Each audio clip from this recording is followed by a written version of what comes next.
Welcome, everyone here in the American headquarters and everyone online streaming for our third class. This class is on mantra and prayer. My name is Brian Keneipp. This is Michael Scholey. And we will guide you through this very interesting subject. Mantra and prayer is basically the science of drawing down the great, wonderful power of the mighty sun and sending it out to help others. That's a real short treatise on it. That's both mantra and prayer.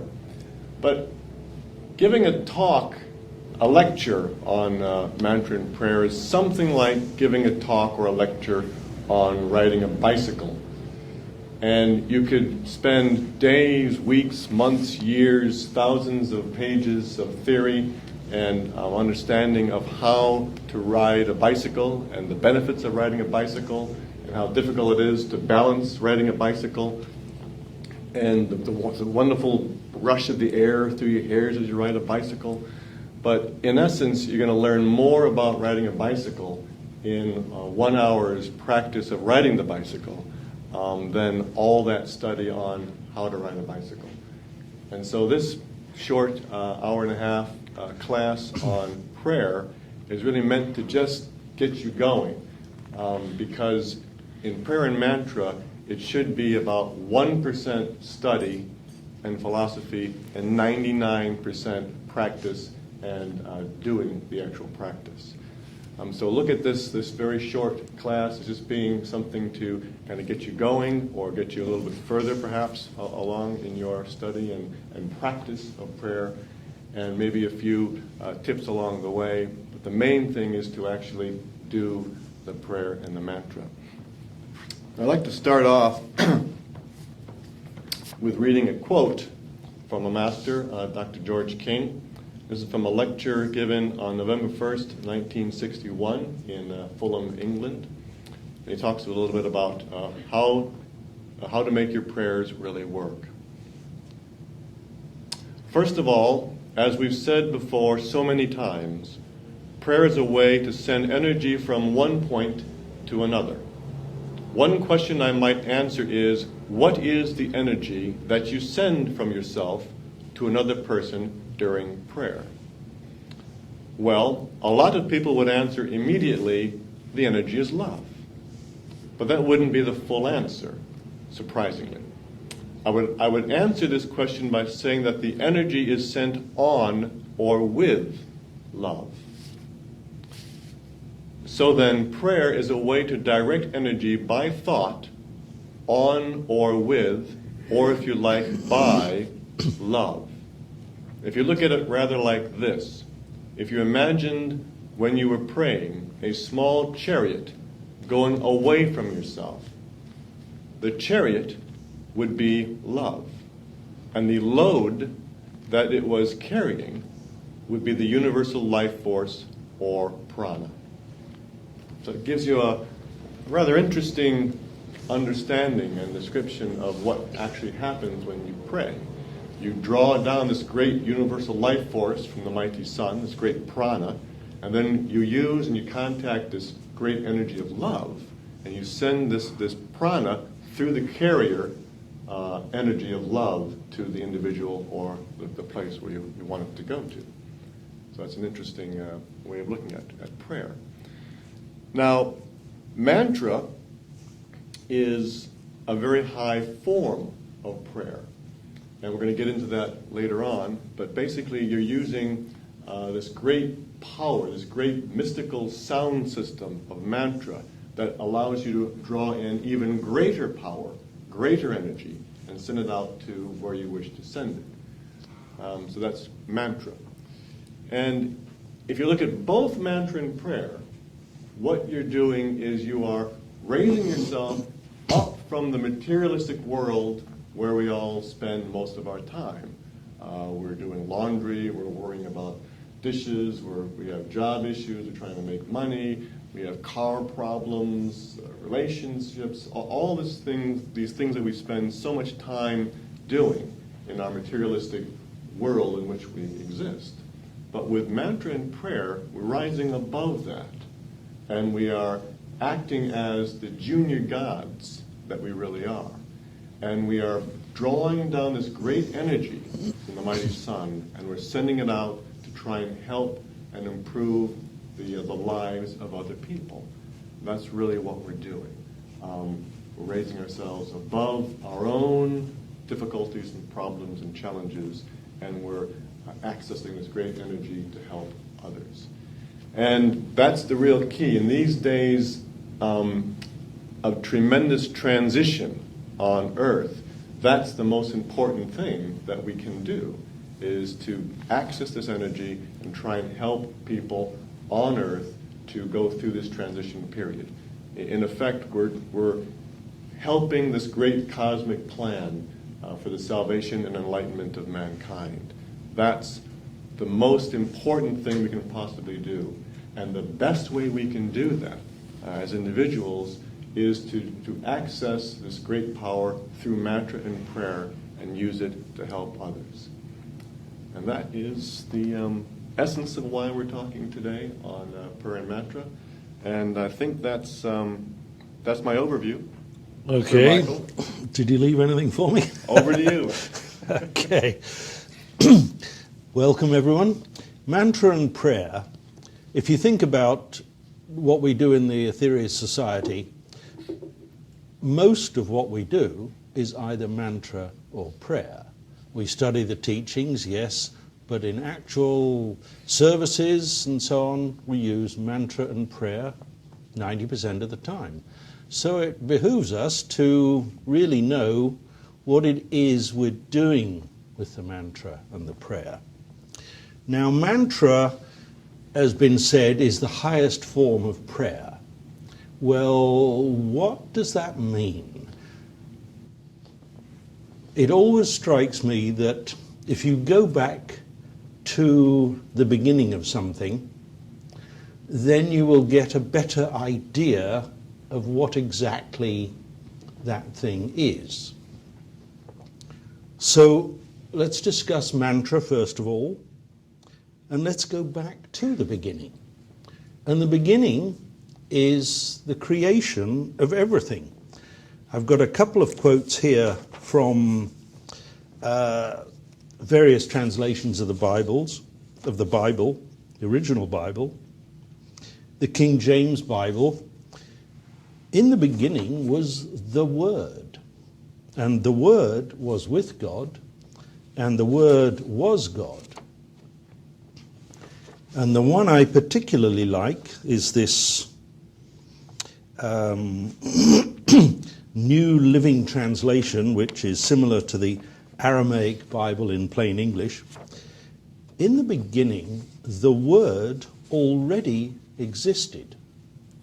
The Word was with God, and the Word was God. And of course, in the Aetherius Society, in the blessing to the Absolute, it is the beginning and the end, and it is the stage before the beginning and the stage after the end.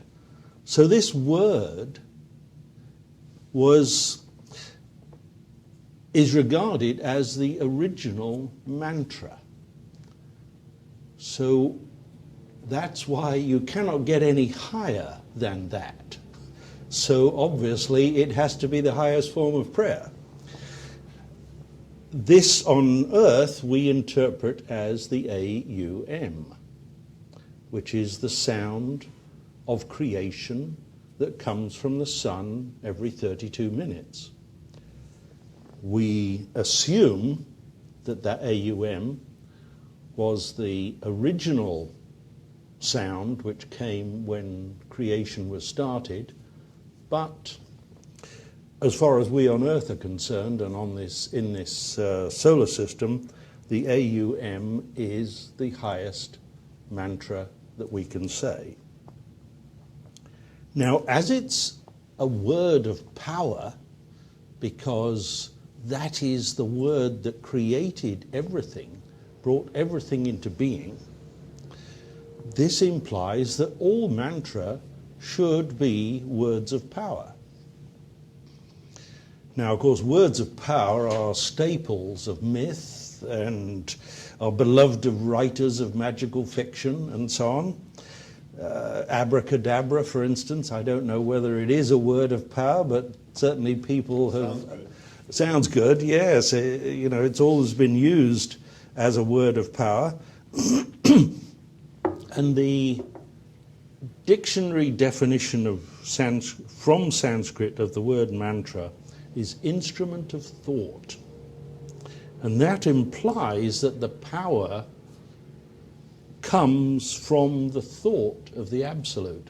And when we look back through our teachings, we find that the Absolute thought and created certain things, and then the lords of creation took it over and created more things, and finally, well, almost finally, they created us.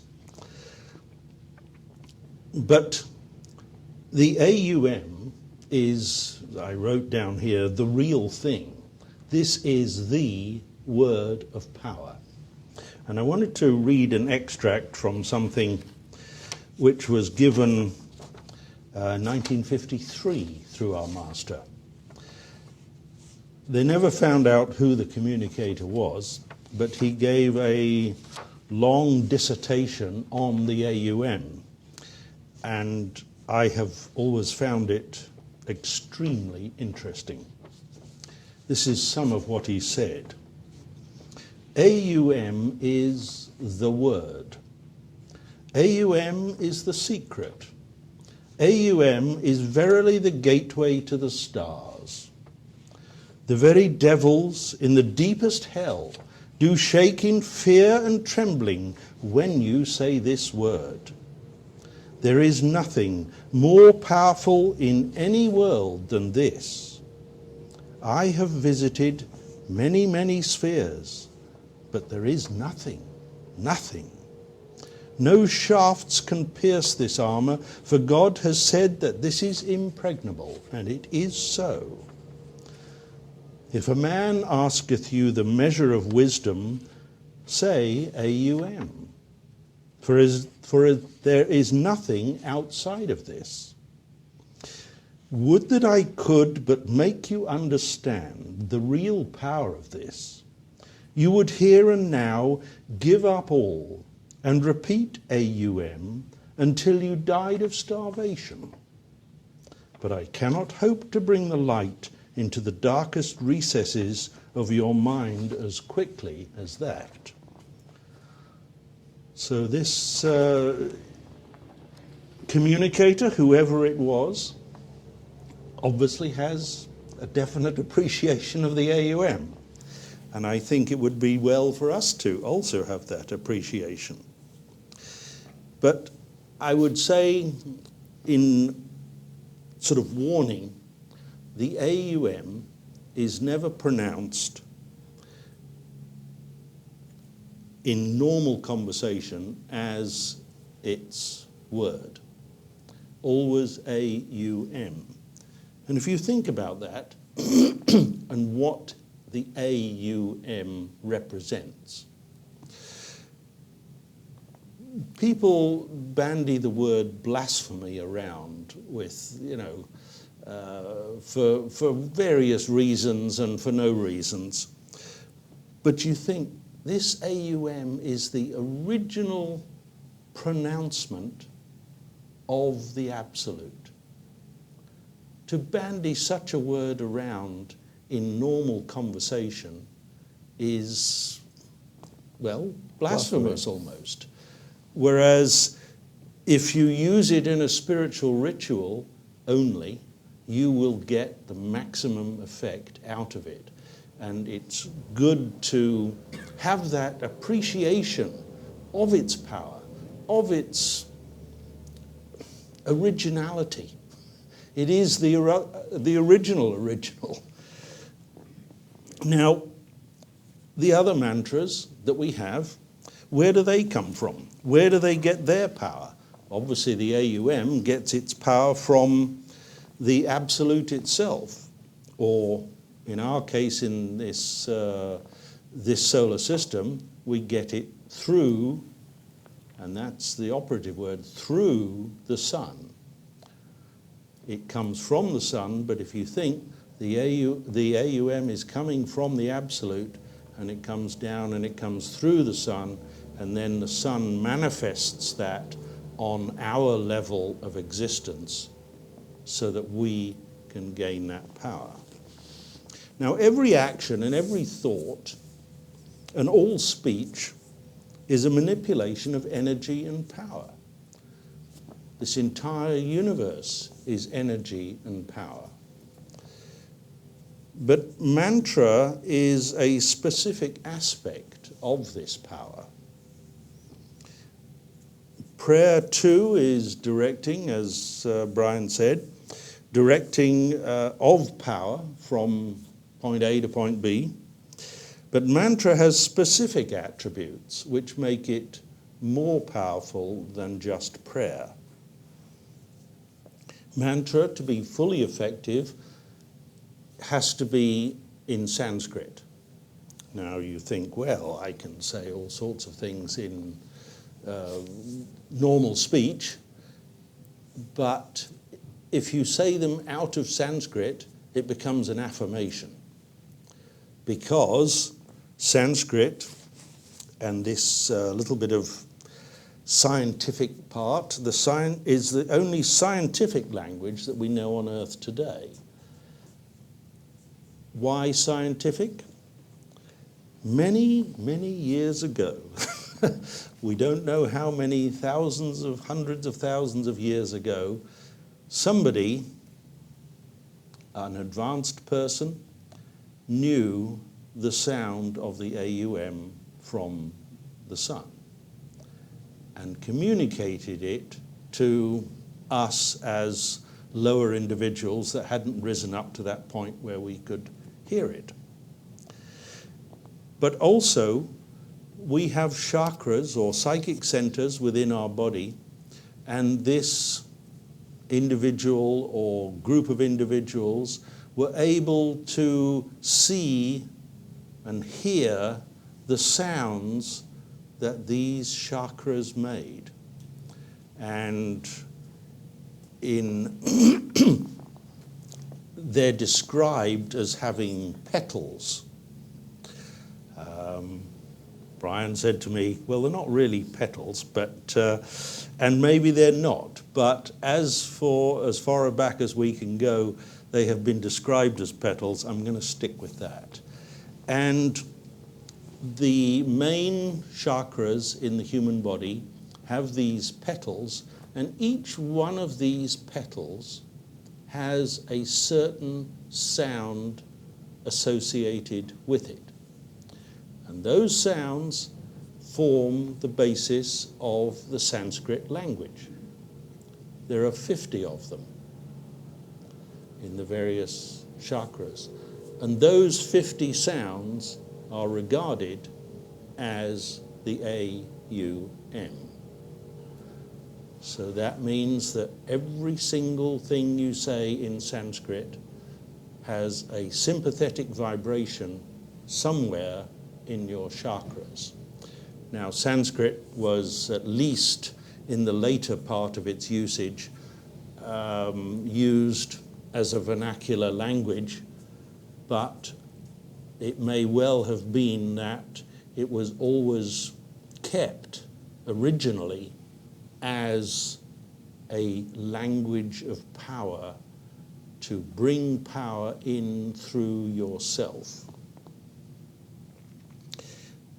So each mantra that we use is a succession of those individual, you might call them letters, because that's the easiest way to describe them in the English language, letters of the alphabet.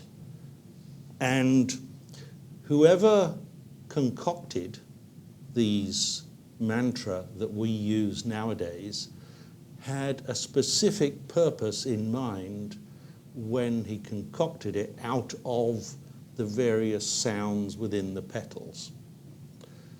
So, although we do not know which sounds are associated with which petals, and what I have seen written down as the sounds of the petals, they are because there are 50 of them, and we only have 26 sounds in our alphabet, those sounds look, when they're written down in English, as though they're very, very similar. So it's going to take a lot of effort to figure out exactly which sounds are which.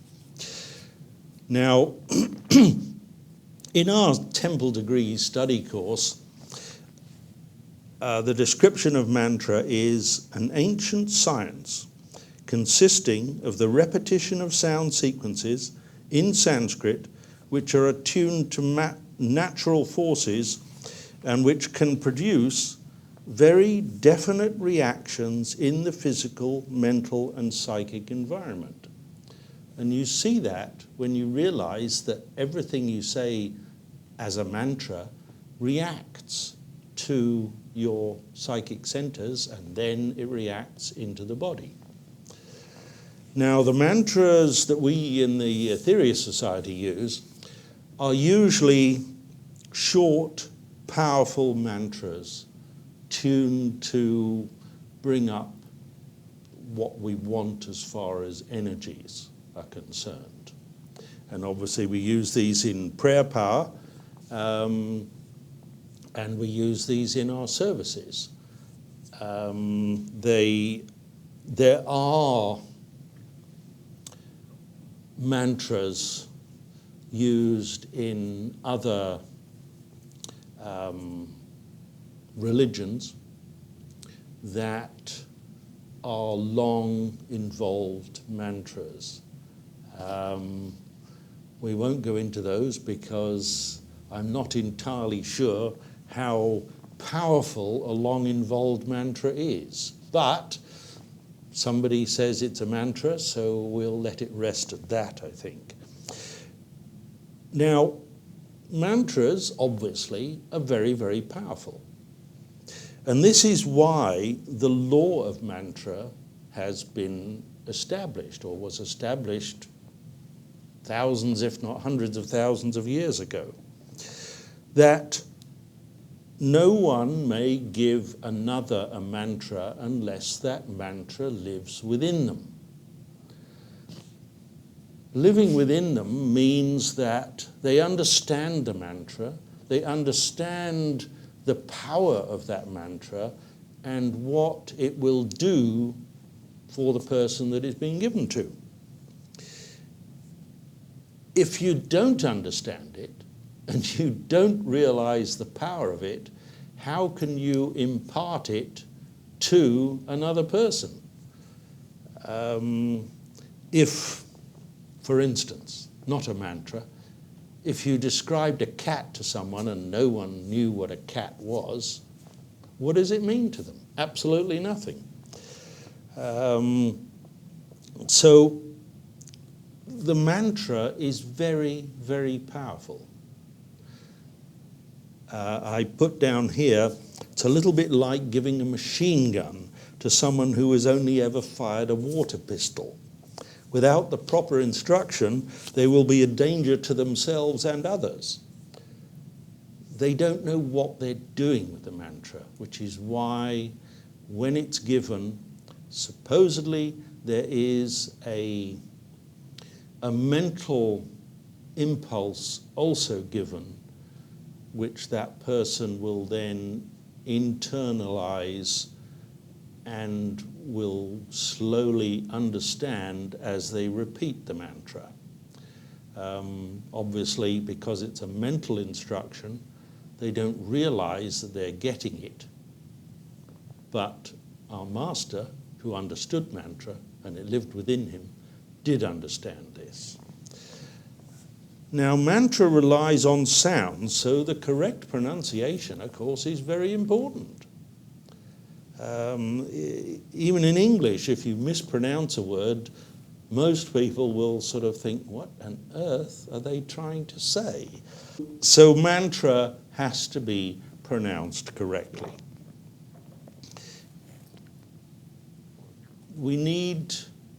Mantra focuses the mind. Because they're short, or at least the ones in the Aetherius Society we use, are short. They help to focus your mind, which is why you repeat them over and over again, because your mind gradually gets into a focus of that sound, and that then will react as it should do on your psychic centers. But if you just casually say something, it never penetrates into the psychic center.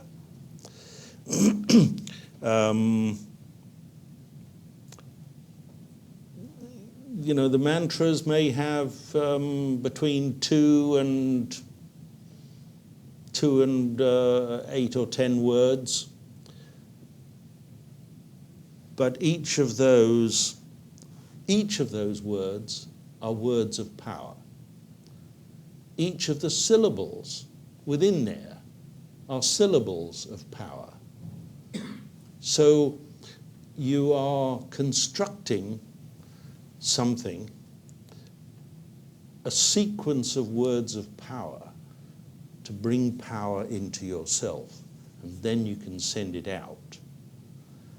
So prayer 2 is directing energies towards a specific goal, but I'm going to let Brian give you some what we called goodies about mantra, and then we will go on to prayer later on in the session.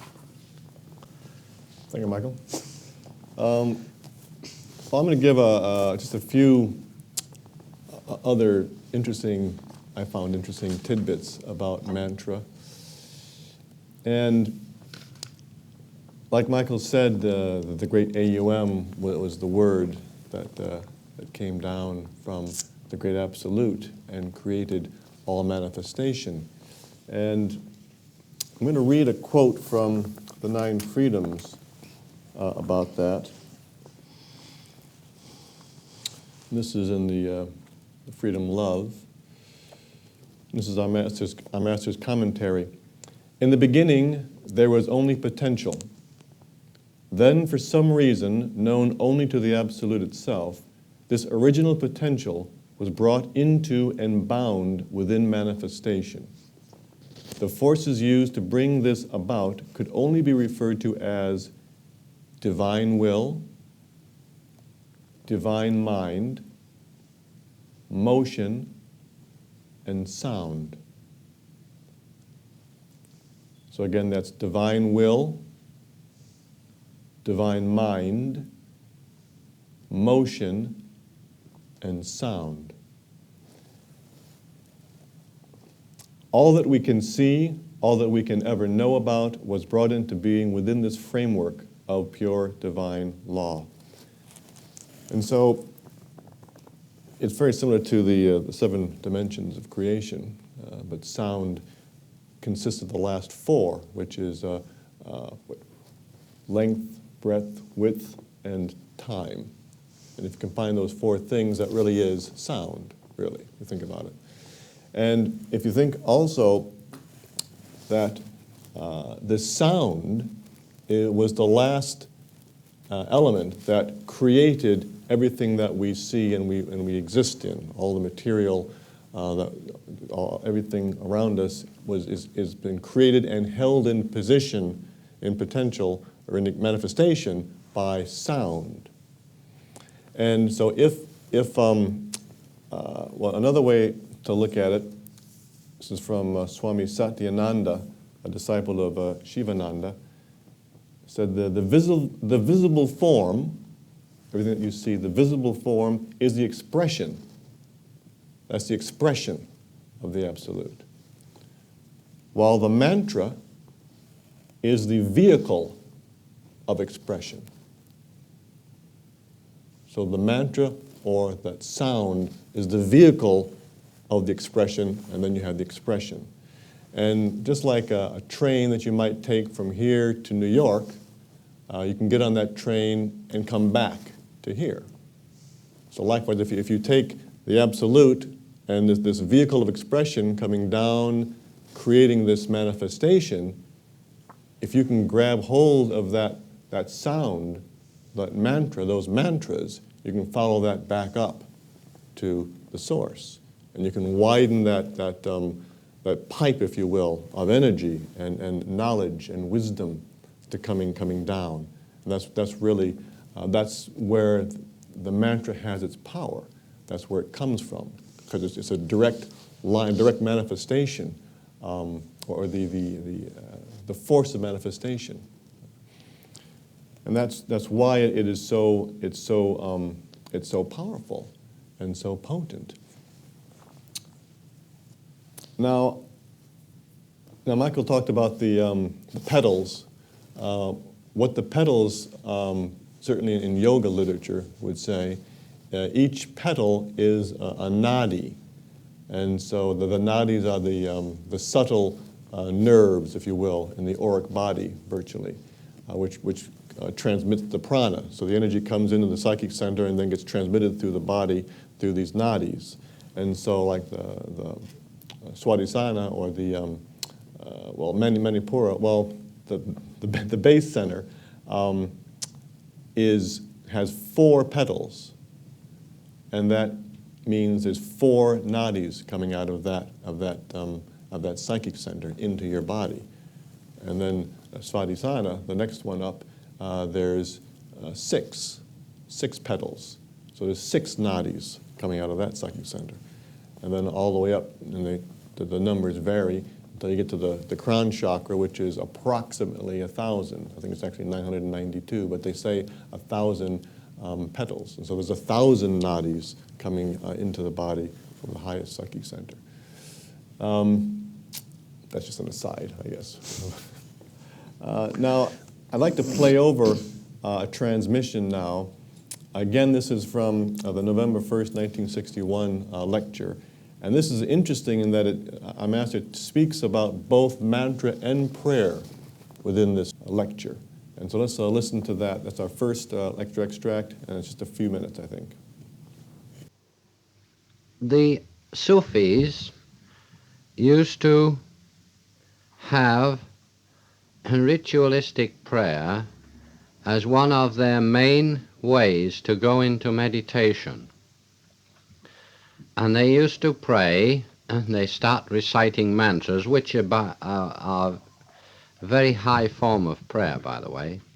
Start by reciting mantras, and they would gradually go on praying from an inspirational point of view. The prayers weren't written for them. They would allow the inspiration to flow until they became nearly mad.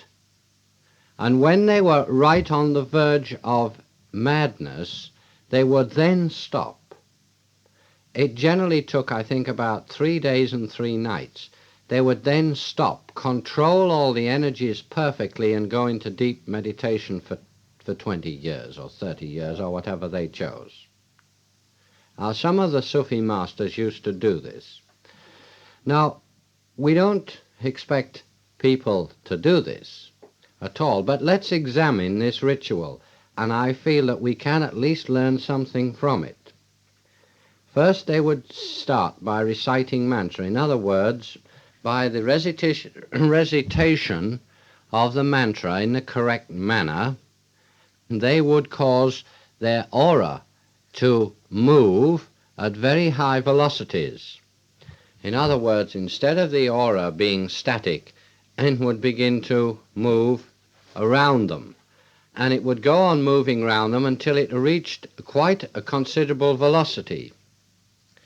Then they would be like a man inside a huge magnetic field. And this is the real secret of it. Inside that magnetic field were tremendous energies caused. If you have anything static and rotate anything around it very fast, that static thing must become charged with tremendous energies caused by the rotation around it. They'd rotate their aura around themselves, and they became highly charged. Then they would send out this tremendous high charge. They would draw on their highest inspiration, and some of their prayers must have made Shakespeare look like a child. They must have been really probably some of the most magnificent prose ever uttered by earthmen, because of this tremendous inspiration that would come forward. And they would put everything they had got into it. They would go on praying until they almost died, and stop it exactly at the right moment and go into a deep meditation. Now, by the recitation of the mantra, the aura would go around. They would become charged like a tremendous magnet within this aura. Then they would give vent to their inspiration. Very inspiring, isn't it? And it really gives you a sense of the tremendous power that you can invoke with mantra. And in a much lesser degree, as he described here, we use that in our services. We'll do mantra, not for 3 days, but for 3 minutes, and we'll get the aura charged up, and then we'll go into a prayer. And so we're kind of attempting the same kind of a thing. Now I want to move into the practical side of mantra. One thing that we mainly, in the Aetherius Society, our master was extremely practical. That's one of the things that really set him apart from so many other organizations and masters, is his very focus on practicality. And so we mainly use mantras to invoke energy. We use an Operation Prayer Power, I think Michael mentioned, as we invoke this great a bubble or mushroom energy field of mantra power in the center of the room, and then the prayer team member will go up and draw this energy down and put it into the battery using prayer. And we go on to a holy mountain, and we'll often do a circle of mantra, invoking the energy from the mountain into the center, and the prayer team members will send it out through the 12 blessings. And so we use it as a way of invoking and sending out energy. But a lot of traditions mainly use mantra for a self-development tool to increase their concentration, to increase their ability to feel and access and send out energy, and to raise their vibrations and their awareness. And our master, too, recommends that. And he recommends that do it 15, 20 minutes at least every day, or at least 5 or 6 times a week on a regular basis. And just a couple of ideas on mantra. One of the advantages of using a mantra as a meditative technique or a concentrative technique is it helps you find that space in the mind that you want to find, that's between your self-thought and the distractions outside of yourself. That's what we're all fighting. That's what we're all fighting against when we try to go into a contemplation or a meditation. Is we're distracted by either what's going on around us, noise, people talking, television, sounds, a sore foot, an itch. All these things distract our minds. And on the other side of the coin, when you shut your eyes and just blank out, you're distracted by your thoughts, all your worries, and you're anxious about this, or you're upset that your boss did this to you, your husband did this to you, or you gotta, I have to go do the laundry tomorrow, or I forgot. So you're thinking about all these different things. And with mantra, if you repeat the mantra, either the 3 different ways which Michael will get to, if you repeat the mantra, then that will try and get you in between those two worlds, so that you're focused on the mantra. You aren't focused on what's going on outside, and you aren't focused on what's going on inside your head. You're focused on this mantra, which, as we've already said, is an extremely potent form of energy from the Absolute itself. And that can take you into a very, very deep state, and also a very, very powerful state. Now, I wanted to play over a short extract by Mars Sector 6. And it's a bit obscure, I suppose, if you aren't knowledgeable about the history of the Aetherius Society. So I'll set this extract up. Back in 1977, our master founder, Dr. King, negotiated with satellite number 3 and Mars Sector 6 to have special power manipulations, specifically through members of the Aetherius Society, providing there were at least 4 members present at a particular place, and those 4 or more had been doing mantra practice since the beginning of the year, I believe it was. And this was to be for each of the spiritual pushes, which are about 4 to 6 weeks, 4 times in that particular year. And after the 3rd spiritual push, Mars Sector 6 came through our master and gave an update of how it was going. And we won't go into the update right now, but he does say something interesting about how useful that mantra practice was. So why don't we listen to that very short extract by Mars Sector 6.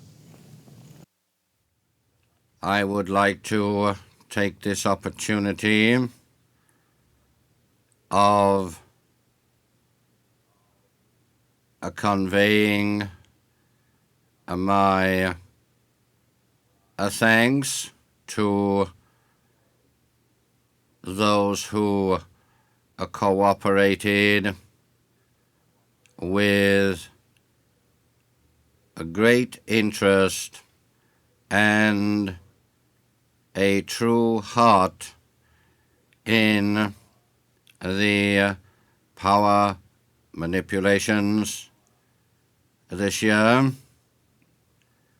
Many of you did very well indeed. Some of you had to be screened in the first 2 manipulations, but your mantra practice did sensitize you so much that not so much screening as may be expected had to take place during the 3rd magnetization period. He did choose his words very carefully there, but I think the point that I wanted to get across from this extract is that even a small amount of time on a regular basis of practicing mantra, and again, this is, I think at that time it was mainly 20 minutes. Was it every day or? 6 days a week. 6 days a week. So it's 6 days a week. Let's stick with 20 minutes right now, because it was for a time 40 minutes, but 20 minutes. But that small amount of practice made quite a difference through the sensitization of each individual, so that this great master could send through more energy to you. And then in a very short period of time, just a few months of a regular, relatively small amount of time each day doing mantra. And so I strongly encourage you to listen to that and be encouraged by that, and realize that, you know, it doesn't take 3 hours a day. It doesn't mean that much. It's 15, 20 minutes, 5, 6 days a week. It makes a very great difference to your abilities. And that's what it's all about, sending out energy. That's why we're here. Now, my last segment is I'm going to give another spin on the law of mantra. You heard Michael's take. I'm going to go with a little more traditional take on the law of mantra. And I have found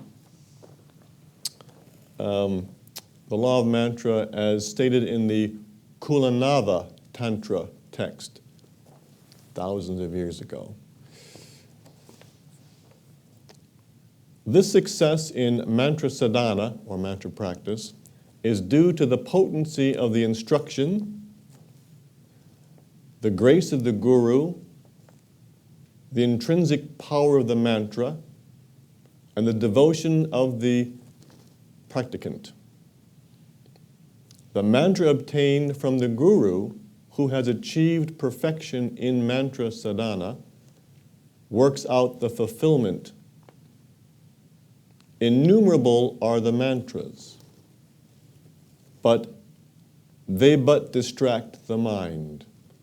Only that mantra which is received through the grace of the guru gives all fulfillment. And the reasoning given here is that, as Michael said, there is this essence that is given along with the mantra. The mantra is not just a bunch of syllables, even in Sanskrit. That's not the extent of it. That's what we kind of focus on, but that's not the main part of it. The most important part is this essence, this finer vibration, you might say, coming from the person within whom the mantra lives, because that essence is in the person, you see. That's, when it lives within a person, it means that essence is living within that person. And so when that person gives you a mantra, they're also giving you that essence to your aura, to your being. So then when you recite the mantra, it might live within you in, say, let's say, 100,000 repetitions, let's just say. Whereas if you just picked up a book or went to because sometimes you can go to these museums, history museums, and you can see these mantras in the ancient Tibetan areas, and you can read the mantra, and then you can start doing it for a bunch of times. But rather than it living within you in 100,000 repetitions, it might take 5 million repetitions.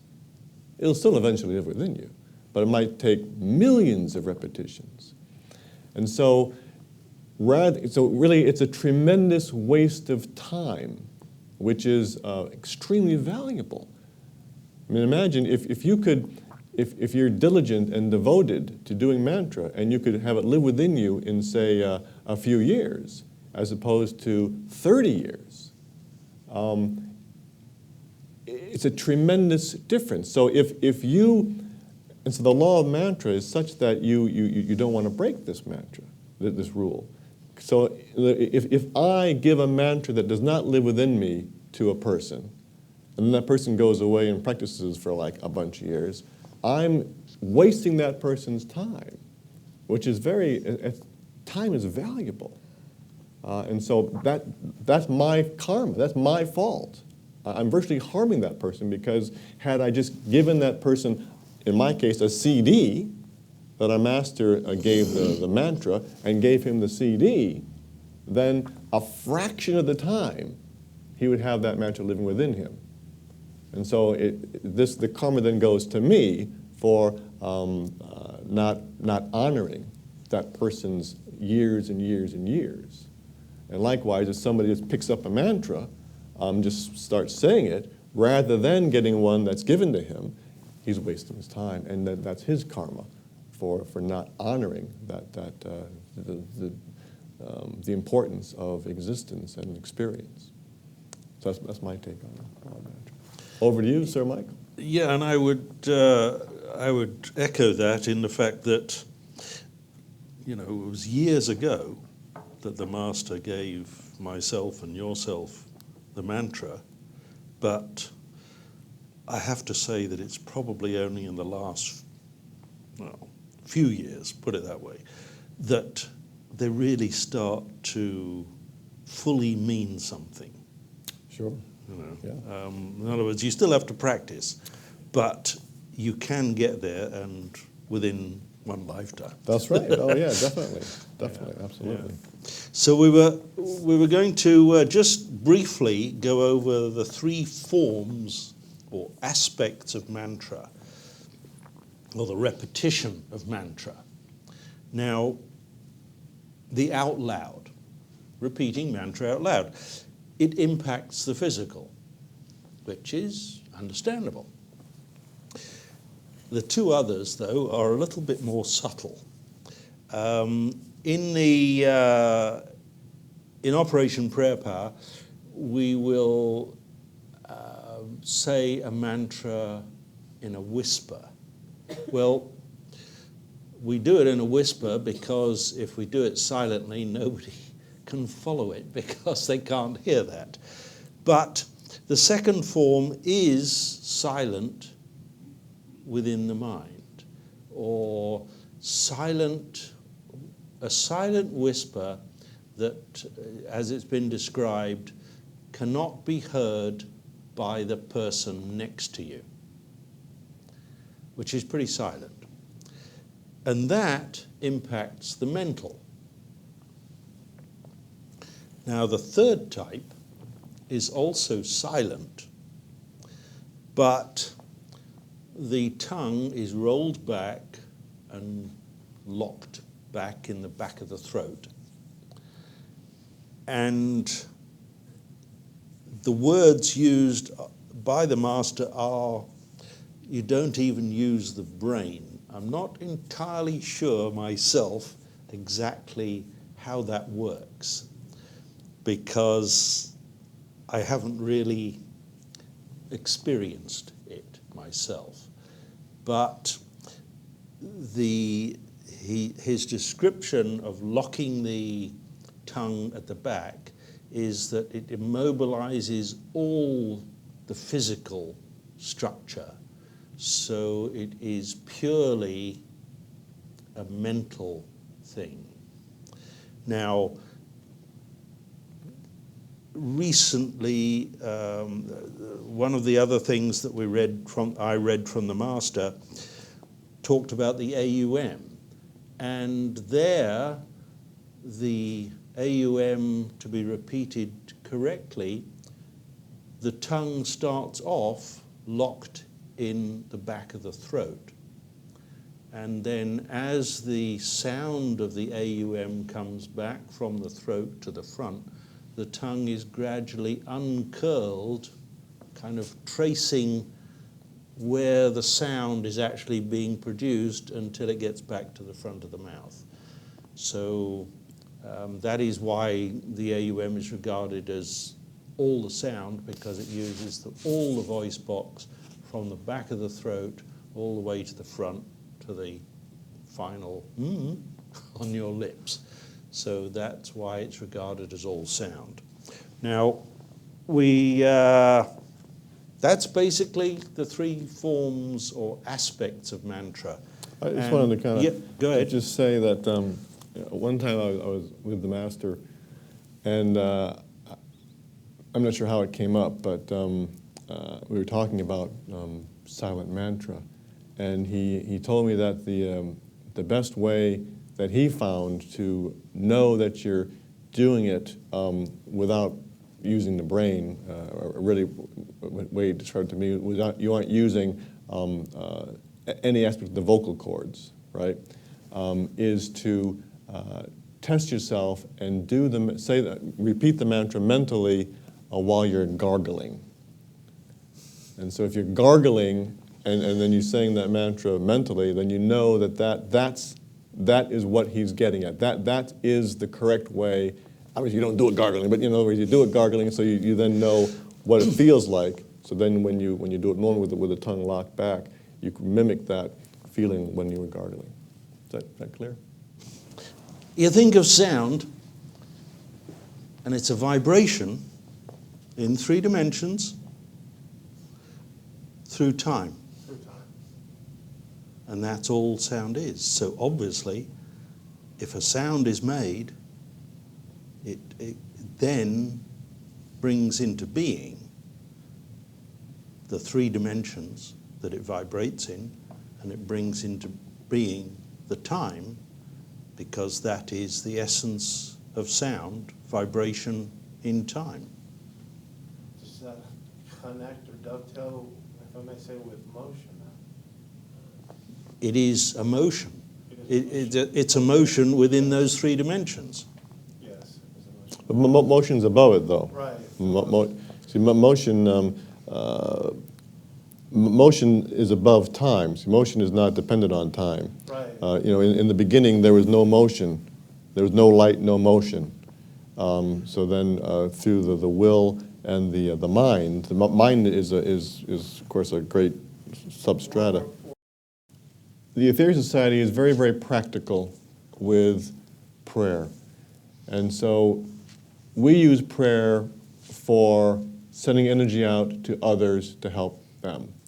We don't use prayer for ourselves to buy a bigger car or a better job or a really nice vacation home.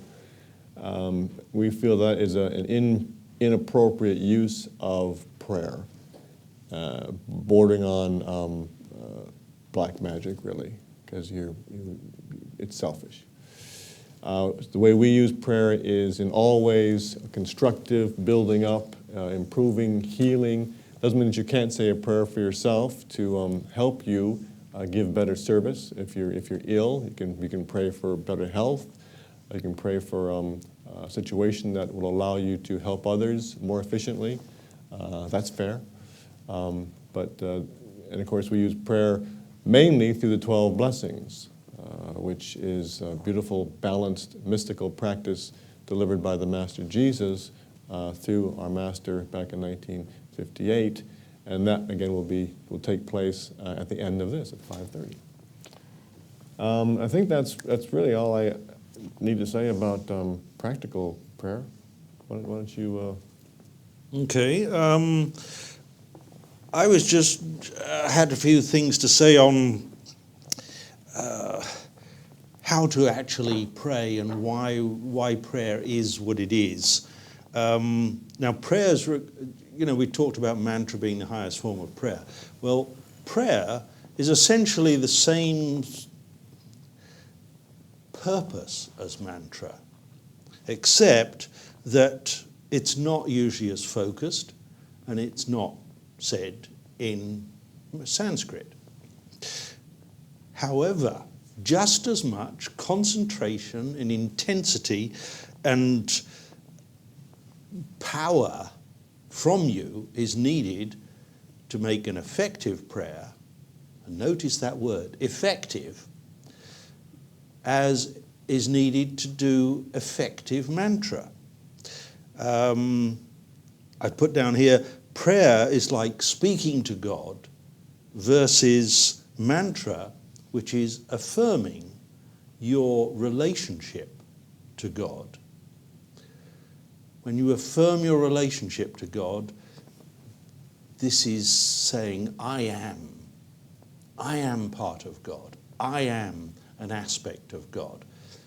When you pray to God, you say, I want energy to go from me to this person to help them. I want energy to go from me to the divas to help them. Now, as to our speaking to God, everybody, at least outside of the Aetherius Society, wonders, well, does God really hear my prayers? Well, as God, the aspect of God that is part of you is just here, above the top of the head.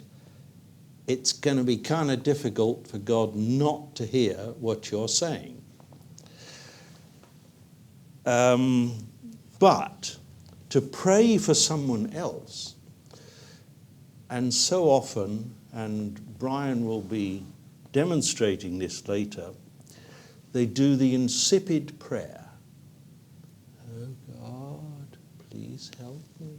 I mean, when you're insipid about something, the divas are sitting there saying, what, where's this energy going to go? I didn't quite hear him, I mean, come on, get it out there. Make sure that the devas can know what you're saying, because they're in charge of manipulating the energy. Whatever you pray and put out energy to, there are devas all around the world.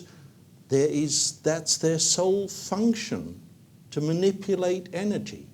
And if you don't tell them in no uncertain terms where you want that energy to go and what it has to happen with that energy when it gets to its destination, they're going to be saying, well, did you hear what he said? Did you hear, where was this supposed to go again? So anyway, but then you use your voice as a focus for your mind, because your mind is what is actually doing the manipulation of energy. And you can see this because prayers work in whatever language you decide to use. And that's because your mind works on the universal language. So your physical voice directs the mind, or helps to direct the mind. If you're able to just use your mind, that is just as effective as saying a out loud prayer for whoever you need to use it. We're going to look at the insipid and other more effective types of prayer, courtesy of Brian. He's looking forward to doing this insipid because we love. I have an extract that I will be playing in a couple of minutes about the Master, his denigration of the insipid way that a lot of people pray. Many and different prayers will tell you, well, my prayers are never answered. Well, if the devas don't hear what you're saying, they won't know what to do with the energy. And if you're not putting out much energy, what are they going to do with it? You've got to have power behind your prayers. And I've put down here, everybody thinks they know how to pray, but most of them don't. Throughout the centuries, a lot of people have lost the understanding of what prayer is. And in Christianity, of course, we've been taught to hold our hands like this. Well, I won't go into the reason why we were taught that, but it is an Eastern mudra to hold the energy inside the body instead of allowing it to go free. Well, in the Aetherius Society, as we know, that energy is in prayer directed to a specific place to have an effect. You want the energy to go free. So you do like this. The psychic centers in the hands and the heart. The psychic centers are in the hands because in this physical body, the hands are instruments of manipulation. That reflects back into the aura. And so the instruments of manipulation in the aura are within the hands. So that's why you're praying like this, so that the instruments of manipulation are manipulating power through themselves. The heart is the center of manipulation of love. And as we see, the love is the carrier of the energy. So now, correct posture.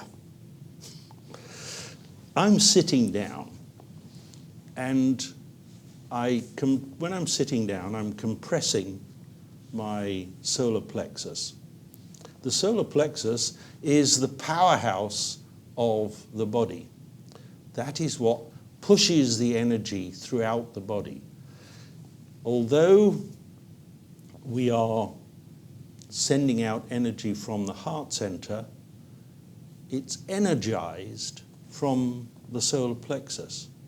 Well, when you sit down, you kind of, a lot of people slump, and that energy is constrained, which is why we say stand up, and then the energy is not constrained because you're stretched out and everything is open. And we notice this in prayer power because people, for one reason or other, age, infirmity, tiredness and so on, sit down at the back. Well, at the last prayer, they usually stand up.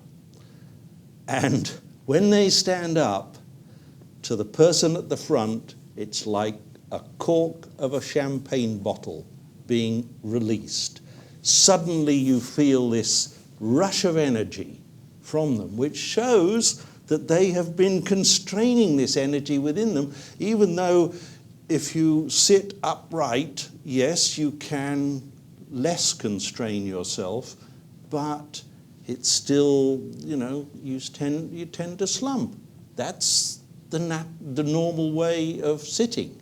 Unless you have a real straight back chair, which I like, you are constraining yourself. So remember that when you're praying, you either sit upright with making sure that your psychic centers and your solar plexus is able to do its work. And then you will be effective in your prayer. Now, I have an extract from an address by our Master on service and prayer, 2nd of February 1964, and I think you will find what he says about prayer very informative. I think you can all help in this. I think you can all help in a very practical way. And one way in which you can all help is to at least learn the prayers of the 12 blessings. If you had heard yourself say that prayer this morning, you would have been disgusted with yourselves. That I can guarantee. It was half-hearted, it had no fire, it had no conviction, it was just as bad as any prayer which is repeated this morning in any Orthodox church. No, it was worse. You have been told many times what the 12 blessings means, what these prayers mean. Your Orthodox brother has never yet been given a good lecture on his prayers. You have that much edge over him. You may think, what has this to do with service? A lot. You know that you come here to worship, come here to cleanse yourselves, come here to heighten your consciousness, and you come here to send out power. The power that you sent out this morning through the repetition of that prayer, my friends, was negligible. All these things demonstrate a certain interest, a certain vitality. They should demonstrate a higher part of you. They should demonstrate a willingness on your part to raise yourself above your mundane aspects to get into the higher aspects. You know, if you say or repeat any prayers in this book with the conviction, with the dynamic conviction that you should do, you will feel personally great power yourself, and not only that, you will send this power out not only through Los Angeles, but in some degree through the world. So you can hear that he was very dissatisfied in 1964 with the way people were praying. And people definitely bucked their ideas up. And now most of the Aetherius Society, all of the Aetherius Society, I hope, knows how to pray properly. So there are 3 types of prayer. We'll call this the insipid prayer. Then there's the dynamic, and then there's the soulful prayer. So Brian has kindly volunteered. Well, it's not. I've tried to practice this when I visit other branches, and I'm helping people to move forward into the prayer team on prayer power, and so I try to demonstrate A quality energy. So it's not really insipid. It's still A. That's way beyond the insipid that I was thinking of. Yeah. That's actually that's what we used to use was A. Yeah. And then A plus, and then double A plus.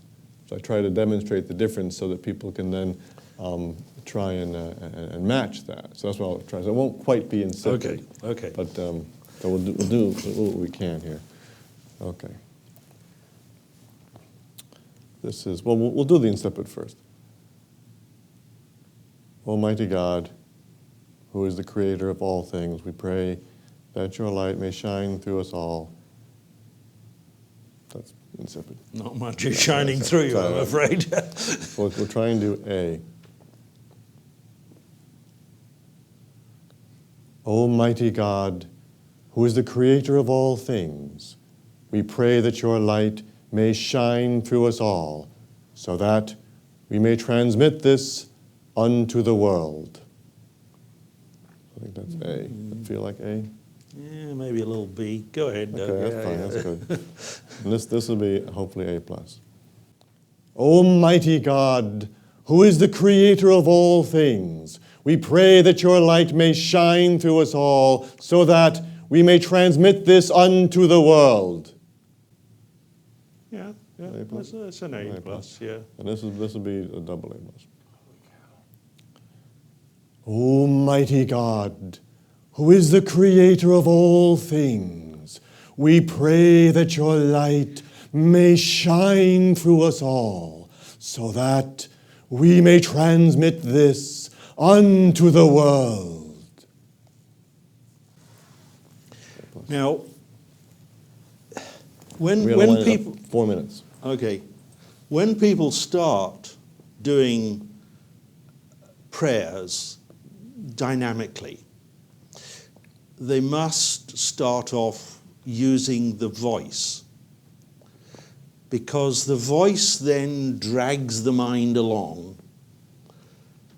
And when they get used to the mind pushing out the power, they find that they can reduce the voice.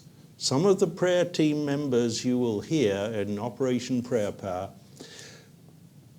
you can hardly hear them, and yet the assessor will assess them as AA+, because they can feel the vibration, feel the intensity that's there, and it's not feeling the vibration of the voice, it's feeling the mind. And that's why certain people are classed as assessors, because they can feel that. They know what they're listening for, they know what they're looking for in a way.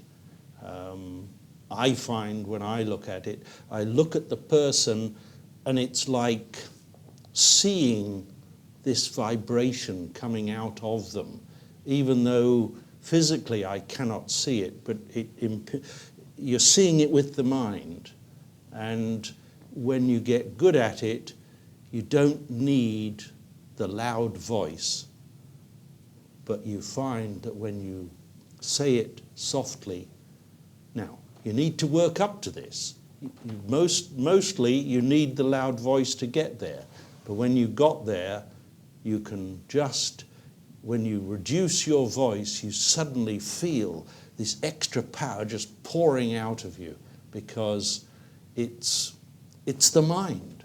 You've got the mind trained so that it pushes out that energy. That's one key too, is it was one thing the Master said in the extract was you can feel the energy, and that's a big key. I'm glad that I didn't hear that when I first joined the Aetherius Society, because I would go to holy mountains and join in with 12 blessings, and I would feel nothing. You know, I just wouldn't. Everyone was feeling, wow, it's great. Just didn't feel it. But what the Master will often say in different lectures is that, you know, if you don't feel anything, then basically nothing much is happening. You aren't really sending much energy out. You know, there are exceptions if you're particularly thick, and yet you still might send some energy out. But it's, broadly speaking, in your own prayers and your own mantra practice, especially, it's a bit more, because you're doing the same mantra over and over and over again for like 20, 30, 40, 50 minutes sometimes. You know, within that 10, 20, 30, 40, 50 minutes, you want to try and keep that feeling heightened. And with prayer, the same thing. You want to be able to get to a point where you can really feel the energy. And you know, try a little bit louder, try it less loud, try concentrate on the heart. Just try different things so you can really feel that energy. And that's the biggest key for self-progression, is to learn to feel the energy and then to tweak how you say the prayer, how you say the mantra for the maximum feeling. I think we got to wind it up here. It's 5. Yeah. Now we're going to continue the class here if people would like, and do some personal instruction and maybe even work on some mantras if people want to. But because of that, because we are going to be giving out mantras over the airwaves, that's what we're going to kind of cut that off, and also to allow people on the internet to join with the 12 blessings. So thank you, Michael. Thank you, everybody, Brian, for coming. Thank you for those for tuning in, and do your mantra and prayer.